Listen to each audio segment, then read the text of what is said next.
আনন্দের কোনো জায়গা নাই। তো আনন্দময় একটা দেশ গড়ার স্বপ্ন ছিল বঙ্গবন্ধুর। আমার কাছে মনে হয়েছে উনি প্রচন্ড ভালোবাসতেন দেশের মানুষকে। এবং আমি এই কথাটা সবাইকে বলি, আপনি দেখেন আমি বিএনপি আমলে কিন্তু বঙ্গবন্ধুর উপর লেখা লিখেছিলাম প্রথম আলোতে। কারণ আমার কাছে মনে হয় কি, বঙ্গবন্ধু আর আওয়ামী লীগ তো এক না, বঙ্গবন্ধুর আওয়ামী লীগ আর এই আওয়ামী লীগ এক না। একটা দলের ট্রান্সফরমেশন একরকম থাকে না। আগের কংগ্রেস কি এখন কংগ্রেস আছে? অটল বিহারী বাজপেয়ীর বিজেপি আর মোদির বিজেপি কি এক? তো চেঞ্জ হয়। তো আমরা আশা করব কি যে বঙ্গবন্ধুর কন্যা যেন বঙ্গবন্ধুর স্বপ্নটা খুব ভালো মতো উপলব্ধি করেন আর কি। আমি মনে করি যে আমাদের মুক্তিযুদ্ধ এবং সেটার মাধ্যমে অর্জিত সংবিধানের প্রধান একটা অভিপ্সা বা লক্ষ্য ছিল মানুষের মুক্তি, যেটা আমাদের চার মূলনীতির ভিতরেই আছে। গণতন্ত্র, আমাদের গণতন্ত্রকে রক্ষা করতে হবে এবং সত্যিকারের গণতন্ত্র, এবং গণতন্ত্রের সঙ্গে আর যেসব কথা থাকে, মানবাধিকার, মত প্রকাশের স্বাধীনতা, চলার স্বাধীনতা, সমবেত হওয়ার স্বাধীনতা, প্রতিবাদ করার স্বাধীনতা, বিক্ষোভ প্রকাশের স্বাধীনতা, এটা নিশ্চিত করা উচিত। কথার মাঝখানে একটা কথা একটু বলি, গণতন্ত্রের কথা যে বললেন না, দেখেন তাজউদ্দিন সাহেবকে তো আমরা সবাই রেসপেক্ট করি, আমার খুব প্রিয় নেতা উনি। মানে এত ম্যাচিওর, এত পড়াশোনা করা একজন মানুষ ছিলেন উনি। আপনার দেখেন আমি কোট করেছি এক জায়গায়, উনি বলছে আমাদের সাচ্চা জনপ্রতিনিধি রাখবে। সাচ্চা জনপ্রতিনিধি মানে কি? মানে প্রপারলি ইলেক্টেড, কোনো রকম হস্তক্ষেপ ব্যতিরেকে ইলেকশন করতে হবে, সুষ্ঠু ইলেকশন করতে হবে। বঙ্গবন্ধু বলছেন যে সুষ্ঠু নির্বাচনে যদি কেউ জিতে আসে আমরা বিনা দ্বিধায় তাদের হাতে ক্ষমতা তুলে দেবো, আমরা প্রস্তুত আছি। এইটাই গণতন্ত্রের স্পিরিট। এই স্পিরিটগুলো আমাদেরকে ফিরিয়ে আনতে হবে। এরপরে আছে সমাজতন্ত্র, এবং আপনি সমাজতন্ত্রটা উনি কি বলেছেন, শোষণ মুক্তি, বৈষম্য মুক্তি, এটা নিয়েও আপনি বললেন। গণতন্ত্র, সমাজতন্ত্র, ধর্মনিরপেক্ষতা, আপনি বলছেন অসাম্প্রদায়িকতার কথা আমরা সবাই বলছি। যে রাষ্ট্র হিন্দু, মুসলিম, বৌদ্ধ, খ্রিস্টান বা ধর্মীয় পরিচয় অনুযায়ী, এমনকি লিঙ্গ বা আদিবাসী কোনো পরিচয় কাউকে বিভেদ করবে না, কেউ কাউকে ঠকাবে না। সবাইকে একটা ইন্টারেস্টিং কথা বলি, সরি আবার থামাচ্ছি। আমাদের সংবিধানে একটা এক্সেপশনাল জিনিস আছে যে কি কি ভিত্তিতে বৈষম্য করা যাবে না। সেখানে বলা আছে প্লেস অফ বার্থ, জন্মস্থানের ভিত্তিতে বৈষম্য করা যাবে না। আমরা কিন্তু এই জিনিসটা করি। দেখেন বঙ্গবন্ধুরা কত কারেক্টলি বাঙালির সাইকোলজি বুঝেছিল যে আমরা একটা আমলে আসলে দেখা যায় ফেনীর লোক বেশি সুবিধা পায়, একটা আমলে গোপালগঞ্জ বেশি পায়। ওনারা 72-তে এটা লিখে দিয়েছে যে প্লেস অফ বার্থের ভিত্তিতে বৈষম্য করা যাবে না। এবং জাতীয়তাবাদ, যে জাতীয়তাবাদটার মধ্যে আমি মনে করি যে এটা উদার সংকীর্ণ জাতীয়তাবাদ না হয়ে আমাদের যেসব মারমা, চাকমা, পাহাড়ি, সাঁওতাল, সমতলের যে যারা আছেন জাতিগোষ্ঠী, সবার স্থান থাকতে হবে। এমনকি আমি বলবো নন বেঙ্গলি, যেটা 1971 সালের 7ই মার্চে বঙ্গবন্ধু বলছেন এই বাংলার হিন্দু, মুসলিম, বৌদ্ধ, খ্রিস্টান, বাঙালি নন বেঙ্গলি। এর মধ্যে যেমন আমাদের নৃতাত্ত্বিক জনগোষ্ঠীরা থাকবে, তেমনি আমাদের এখানে আমরা যাদেরকে বিহারি বলি বা উর্দুভাষী বলি তাদেরও সমান জায়গা থাকতে হবে। সেই রকম একটা সুন্দর বাংলাদেশ, বঙ্গবন্ধুর স্বপ্নের সোনার বাংলাদেশ হবে। আমার কাছে একটা যদি দুঃখ লাগে আপনার কাছে বলে রাখি যে আমাদের বঙ্গবন্ধুর উত্তরসূরি, বঙ্গবন্ধুর কন্যা, যে ওনার বাবার আসলে স্বপ্নটা কি ছিল। কারণ এই 1000 পৃষ্ঠা পড়ে এটা বোঝা সম্ভব না। বঙ্গবন্ধু বলছেন চলে যাচ্ছে। 72-এর সংবিধান বঙ্গবন্ধুর ডিকটেশনে হয়েছে, এটাতে এখানে উল্লেখ আছে। দেখেন বঙ্গবন্ধুর কাছে পরামর্শের জন্য যাচ্ছে, বঙ্গবন্ধু এটা কারেক্ট করতে বলছে, এক্স্যাক্টলি আছে আর কি। তো আমরা ওই রকম একটা দেশ চাই, ওইটা হচ্ছে আমাদের মূল আকাঙ্ক্ষা। এখন কিন্তু আমি এগেইন বলছি, আমরা অনেকে বিদেশে যাই দেখি, একটা দেশ যখন ভালোভাবে চলে, একটা দেশে যখন অর্থনৈতিক উন্নতি হয়, একটা দেশে যখন মানুষের মোটামুটি খেয়ে বলার ব্যবস্থা থাকে, কথা বলার অধিকার থাকে, তখন কিন্তু মানুষ রাজনীতি নিয়ে এত মাথা ঘামায় না।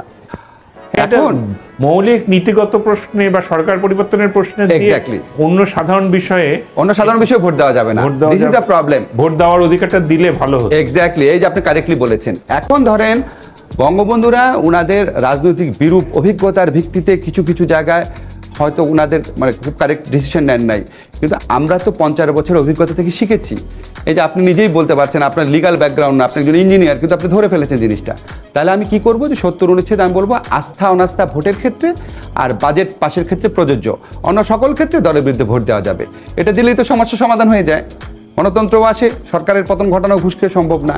তো এই ধরনের কিছু কিছু জিনিস করা যায়। আবার ধরেন আমাদের এখানে অনেকে না জেনে বলে, ধরেন অনেকে দেখলাম বলে, গণপরিষদ বিতর্ককালেও আওয়ামী লীগের কেউ এটা বলেছে যে প্রধানমন্ত্রীর কাছে তো সব দেশে এত ক্ষমতা দেওয়া হয়। এটা কিন্তু আসলে সত্যি না। যেমন আপনাকে ভারতের উদাহরণ বলি, ভারতে রাষ্ট্রপতি কাজ করে হচ্ছে মন্ত্রিসভার পরামর্শক্রমে। মন্ত্রিসভা এখানে 80 জনের মতো সদস্য থাকে। বাংলাদেশে প্রেসিডেন্ট কাজ করে শুধু প্রধানমন্ত্রীর পরামর্শক্রমে। ভারতে রাষ্ট্রপতি যদি মনে করে পুনর্বিবেচনার জন্য ফেরত পাঠাতে পারে। আমাদের এখানে রাষ্ট্রপতি পুনর্বিবেচনার জন্য কোনো অ্যাডভাইস ফেরত পাঠাতে পারে না। এটাও কেউ কেউ ভুল করে পরে যে রাষ্ট্রপতি পারে, আসলে পারে না। আসলে যে এই আইনটা পাস হয় সংসদে, আইনের ক্ষেত্রে উনি পারে, উনি যদি এটা মতামত না দেয় উনি আবার বিবেচনা করতে বলতে পারে, কিন্তু একটা উপদেশ আসার পর উনি এটা পুনর্বিবেচনা করো, এটা সংবিধানে স্পষ্ট করে এরকম লেখা নাই। ফলে আমাদের এখানে রাষ্ট্রপতি, প্রধানমন্ত্রী, মন্ত্রিসভা, সংসদীয় কমিটি, এটার মধ্যে ক্ষমতার বিন্যাস আনতে হবে। আমাদের এখানে 70 অনুচ্ছেদকে শুধু ওই ক্ষেত্রে প্রয়োগ করতে হবে। এই দুটা মেজর জায়গা আমাদের টাচ করতে হবে। তারপর আপনার আর্থিক যে জবাবদিহিতা সেটা একটু বৃদ্ধি করতে হবে। গেল ফোন যে কলটা ছিল, ভাইরাল ফোন কল রেকর্ডের মধ্যে সাবেক প্রধানমন্ত্রী শেখ হাসিনা বলছিলেন যে আমি আসলে পদত্যাগ করিনি। এর পরপরই আসলে কি শেখ হাসিনা পদত্যাগ করেছেন নাকি করেননি, এই বিষয়টা নিয়ে একটা প্রশ্ন বিভিন্ন মাধ্যমে উঠল। আর যদি পদত্যাগ করে থাকেন তাহলে কেন জাতির সামনে তার পদত্যাগ পত্রটা প্রকাশ করা হলো না? প্রশ্ন হচ্ছে, এটাকে জাতির সামনে প্রকাশ করা জরুরি নাকি যে হায়ার অথরিটি আছেন যেখানে থাকার দরকার সেইখানে থাকা জরুরি? বেসিক্যালি যেখানে থাকার দরকার সেইখানে থাকা জরুরি, কিন্তু যখন শেখ হাসিনা দাবি করলেন তিনি পদত্যাগ করেননি, দেন ওই হায়ার অথরিটির উচিত এই বিষয়টাকে সামনে নিয়ে আসা। কিন্তু এখন পর্যন্ত শেখ হাসিনার পদত্যাগ পত্রটা আমরা দেখতে পাইনি। বাট আজকে সারাদিন যাবৎ সোশ্যাল মিডিয়া প্ল্যাটফর্মে যেই পদত্যাগ পত্রটা ভাইরাল হয়েছে বা ভেসে বেড়াচ্ছে, এটা আসলে কতটুকু অথেন্টিক বা এটা আসলে কারা প্রকাশ করেছে? আপনি যদি আজকে সারা বাংলাদেশের গণমাধ্যমগুলোকে দেখেন বা সরকারি সাইটগুলোকে দেখেন, প্রধানমন্ত্রীর যেই কার্যালয় আছে বা বিভিন্ন সাইটগুলো, আমি একটু ঘাটাঘাটি করলাম, আমি আসলে কোথাও ওনার এই পদত্যাগ পত্রটা হায়ার কোনো অফিসিয়াল অথরিটি থেকে প্রকাশ করতে দেখিনি। এটা বেসিক্যালি সোশ্যাল মিডিয়াতে বিভিন্ন জনপ্রিয় যে কন্টেন্ট ক্রিয়েটার আছেন তাদের বিভিন্ন জায়গা থেকে এটাকে প্রকাশ করেছেন, মুহূর্তের মধ্যে মানুষ বিশ্বাস করে নিচ্ছে। তবে বাংলাদেশ আওয়ামী লীগ দাবি করছে যে এই পদত্যাগ পত্রটি বেসিক্যালি ভুয়া। এখন কেন ভুয়া সেটার সপক্ষে বেশ কিছু যুক্তি এবং কি এই পদত্যাগ পত্রটাতে বেশ কিছু মেজর নন মেজর ভুলকেও তারা আইডেন্টিফাই করে দেখিয়েছেন। দেশের টিভি চ্যানেলের ফেসবুকে এরকম অপরিপক্ক এডিটেড কোনো পদত্যাগপত্র প্রকাশ এটি দৈন্যতা মাত্র। কোন একটা টেলিভিশন চ্যানেল সম্ভবত এটা প্রকাশ করেছে। এখন আওয়ামী লীগ ফেসবুকে ভাইরাল ওই পদত্যাগপত্রের সত্যতা নিয়ে কয়েকটি প্রশ্ন তুলেছে। কেন এই পদত্যাগপত্রটি ভুয়া? এক নাম্বার, তারা ভুলে এখনো মুজিব বর্ষ লোগো লাগিয়ে রেখেছে, যেই মুজিব বর্ষ 2021 সালে শেষ। তার মানে আমরা জনগণ এটা হয়তো বুঝছি যে ঠিক আছে, কিন্তু আসলে আওয়ামী লীগের দাবি যে মুজিব বর্ষের যে লোগোটা সরকারি এই খাতাতে উপরে ছবিটা, এটা আসলে এখন আর নাই, এটা 2021 পর্যন্ত ব্যবহৃত হয়েছে। লক্ষ্য করুন, ভুয়া এই পদত্যাগ পত্রটি অত্যন্ত অস্পষ্ট। আচ্ছা, অস্পষ্টটা স্পষ্ট করা যায়। পদত্যাগপত্রের ভাষা দেখুন, যা মন চায় তারা একটা কিছু লিখে পাবলিশ করে দিল। নাম্বার 4, শেখ হাসিনার স্বাক্ষরটিও গুগল থেকে নিয়েছে, যাতে স্পষ্ট দেখা যাচ্ছে মূল পেজের সাথে স্বাক্ষরের অংশের যে পিক্সেল আছে সেটার পার্থক্য, মানে একটা জিনিসের উপর আরেকটা জিনিস পট্টি মারলে যেটা হয়, আওয়ামী লীগ দাবি করছে এটা। 5ই আগস্ট ছিল 21শে শ্রাবণ, পদত্যাগপত্র দেওয়া সেটা হচ্ছে 20শে শ্রাবণ। এছাড়া তারা আরও লিখেছে, দেশের মিডিয়াকে এরকম নগ্নভাবে ব্যবহার করে নিজেদের হাসির পাত্র বানাবেন না। শেখ হাসিনা পদত্যাগ করার সময় যেই আনুষ্ঠানিকতা সেই সময় নেননি, তিনি সোজা তেজগাঁও থেকে বিমানে করে ভারত গেছেন। এসব বাদ দিয়ে বরং দেশের সমস্যা সমাধান করুন। এখন এটা আরও একটা কোটি টাকার প্রশ্ন হয়ে গেল সামনে। চট করে সীমান্তে ঢুকা, নিজেকে প্রধানমন্ত্রী দাবি করা এবং কি পদত্যাগ করেননি, এই যে ইস্যুগুলোতে এখন যতগুলো ঝামেলা সামনে আসছে, তো আমার মনে হয় এই বিষয়টা টেলিভিশনালরাও বিশ্বাস নাই, সব বাটপাড়ি বিভিন্ন সময় করে, ফোকাস ভাইরাল ইস্যুতে ফটাস করা করে। আর আমরা যারা কন্টেন্ট ক্রিয়েটার, আমাদেরও আসলে এতটা বিশ্বাসের কোনো সুযোগ নেই। তবে আমার মনে হয় এই বিতর্কটা জনমনে একটা আতঙ্ক তৈরি করতেছে। আওয়ামী লীগের নেতাকর্মীরা যেমন উজ্জীবিত হচ্ছেন, অপরদিকে সরকারে থাকা বা বিপরীত দলে থাকা বিভিন্ন নেতাকর্মীরা তারাও এক ধরনের স্ট্রেস নিচ্ছেন। সো আসলে শেখ হাসিনা পদত্যাগ করেছে কিনা সেটা অনেকে বলছেন যে এটা জরুরি না, তিনি তো পালাই গেছেন, তিনার তো অলরেডি এটা কনস্টিটিউশন ভেঙে দেওয়া হচ্ছে, সব কিছু এখানে পরিবর্তিত হয়ে গেছে, চাইলে আর এসে ঢুকতে পারবে না। এটা সত্য, তিনি চাইলেও এই মুহূর্তে এসে বাংলাদেশে ঢুকলেও ক্ষমতায় বসার সুযোগ নেই, কারণ সারা পৃথিবী ডক্টর ইউনূসকে ম্যান্ডেট দিয়ে দিচ্ছে। তো তারপরেও এই পদত্যাগপত্রের ইস্যুটার সমাধান হওয়া দরকার। একটা ফোন আলাপ থেকে অনেক কিছুই ঘটে গেল, চট করে সীমান্ত দিয়ে ঢুকে যাব। বিশ্বাসীরা বিশ্বাস করছেন, মানে আওয়ামী অনুসারীরা অনেকেই বিশ্বাস করছেন আবার অনেকে বিশ্বাস করছেন না, তবে অবিশ্বাসের সংখ্যাটা কম এই মুহূর্তে, বাট আস্তে আস্তে সেটা বাড়তে পারে।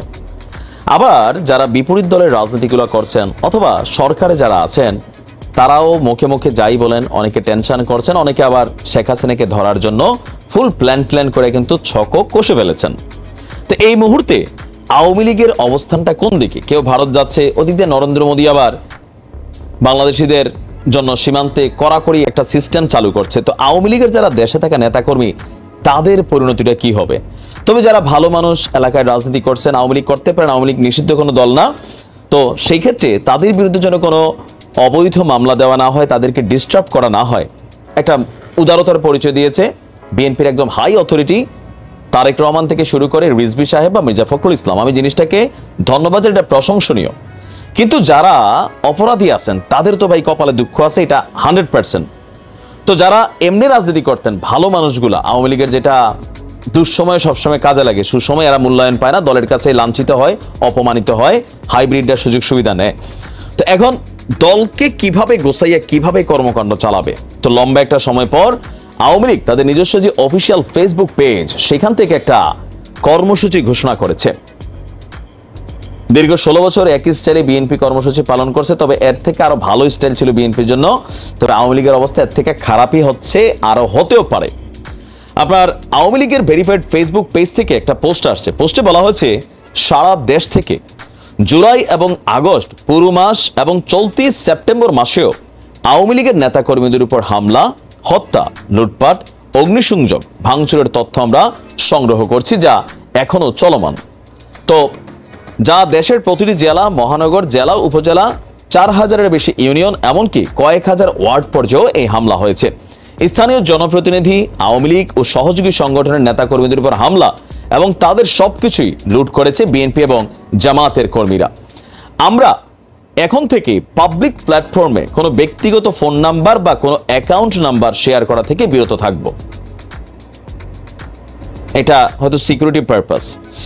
লাখ লাখ কর্মীর নিরাপত্তা ঝুঁকির কথা মাথায় রেখেই আমরা কাজ করব। যারা তৃণমূলের নেতাকর্মীদের পাশে দাঁড়াতে চান, তাদের প্রতি আহ্বান থাকবে, আপনারা ইমেইল এবং হোয়াটসঅ্যাপে যোগাযোগ করবেন।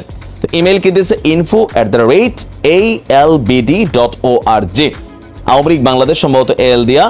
আর হোয়াটসঅ্যাপ নাম্বার দিয়েছে +1 ব্র্যাকেটে 917 আবার ব্র্যাকেট 569/9327। এখন এটা আসলে আওয়ামী লীগ কি করছে এই পোস্টার মাধ্যমে? এই পোস্টার মাধ্যমে দলীয় নেতাকর্মীরা যারা বিচ্ছিন্ন ছিল, হাইকমান্ডের সাথে যোগাযোগ নাই, কারোর মোবাইল নাম্বার বন্ধ, কেউ আবার প্রকাশ্যে ফেসবুকে মোবাইল নাম্বারটা দিচ্ছেন, এটা আবার সামহাও গোয়েন্দা নজরদারিতে পড়ে যাচ্ছে, অথবা এই ট্রেস করে এই নাম্বারটাকে লোকেশন বের করে তিনি গ্রেপ্তার হয়ে যাচ্ছেন, অথবা অনেক আওয়ামী লীগের নেতাকর্মীরা নিজেরাই যারা হাইব্রিড ছিলেন এখন বাঁচার জন্য দলের অনেক নেতাকর্মী বা সিনিয়রদেরকে ধরাই দিচ্ছেন, তথ্য দিচ্ছেন। এই জিনিসগুলোই কিন্তু হচ্ছে। তো সেই বিষয়টাকে সিকিউর রেখে আওয়ামী লীগ এখন যেটা কাজ করতেছে খুবই গুরুত্বপূর্ণ, কিন্তু এই কাজটা সবাইকে একত্রিত করা। গার্জিয়ানলেস যে তৃণমূল আওয়ামী লীগ আছে, নেতার খবর নাই, মোবাইল বন্ধ, আরে বেটা টাকা